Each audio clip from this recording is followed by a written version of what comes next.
So I'm just going to work out 2 examples for you to help you understand how to do some of the questions in tonight's homework. Now, on this question, I know I didn't screenshot the instructions, but what they want us to find on this question is the value of r. So they want us to find the length of the radius. So if you notice here that AB here is a tangent, and remember, whenever you have a line that is tangent, that intersects the circle, the point of intersection or the 2 segments that intersect are going to form perpendicular lines. So this told me that I have a right angle right here, which is now forming my small right triangle. And to find the value of r, I'm going to be using the Pythagorean theorem. So a squared plus b squared equals c squared. The r here, this r I could say is my a value. The 9 is the other leg. I can say that that's b. However, the hypotenuse, the side across from the 90, is going to be made up of adding the 6 plus the r. And if you prefer to flip it around and make your expression as r plus 6, you can do that. So this is my c value, or my hypotenuse. So now I'm going to take these 3 things and plug them in to the Pythagorean theorem. So again, my a value I said was the r, so r squared plus 9 squared is equal to r plus 6 squared. Now here's the tricky part. Remember, whenever you have a binomial squared, you can't just square the r and square the 6. We actually have to write it down twice and FOIL it. Either that, or you memorize those patterns that I covered when I did that little multiplying and factoring review. So what I'm going to do is, instead of using the pattern, I'm just going to write down r plus 6 2 times and either apply distributive property or FOIL these. So I'm going to go ahead and do first r times r, or distribute the r to the r, and then distribute the r to the 6, which would be outer in the acronym FOIL.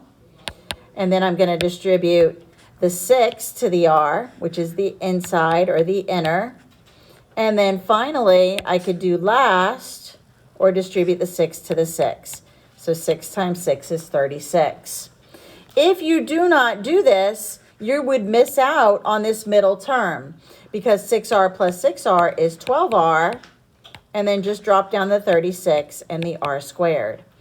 So now I'm going to replace the r plus 6 squared with this trinomial that I just found. I'm also going to square the 9. Now, in this particular problem, it's a little bit simpler because my r squareds are going to cancel. However, if the r squareds did not cancel, then we would be left with a trinomial that we would probably have to factor. But what I'm going to try to do now is solve for r. So I need to try to get my variables together.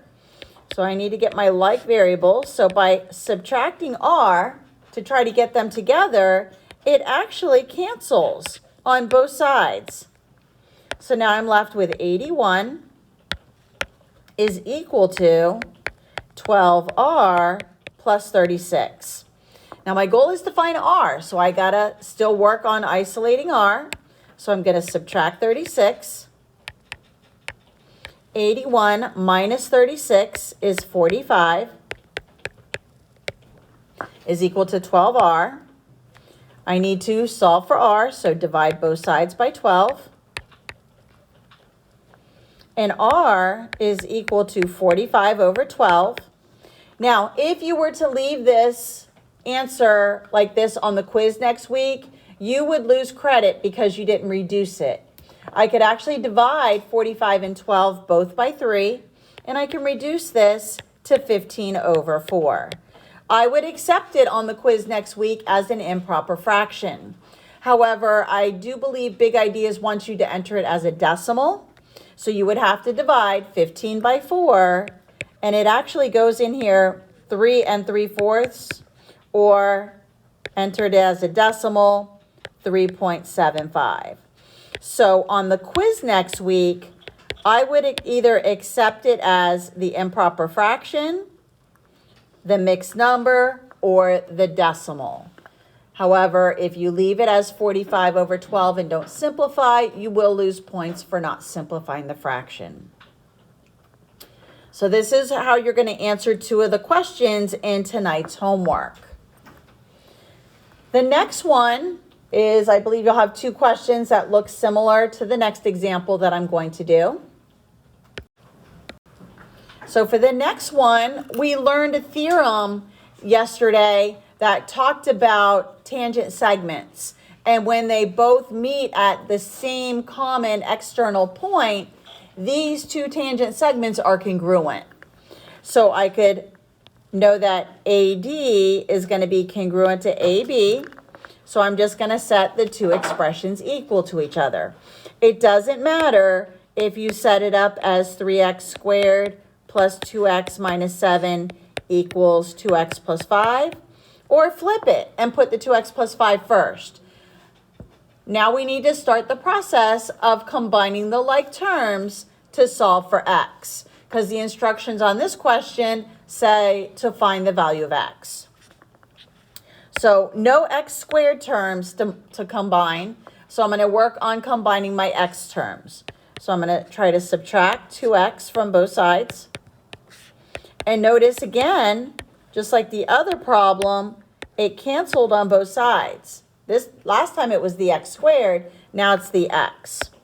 Now, again, if we would end up with a squared term, a non-squared term, and a constant, then again, we would have a trinomial that we would have to factor.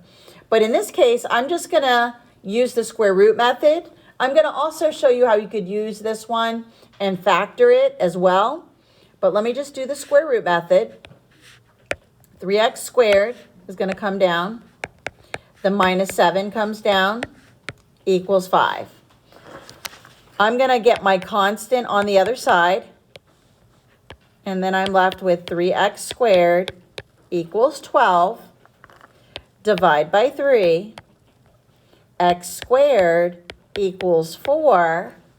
To find the value of x, I need to square root both sides, and x equals positive 2 and negative 2. Now let me show you how we could have also done this factoring it. So let's say instead we would have had to factor out a GCF. So let's say at this step here, I have 3x squared minus 7 equals 5.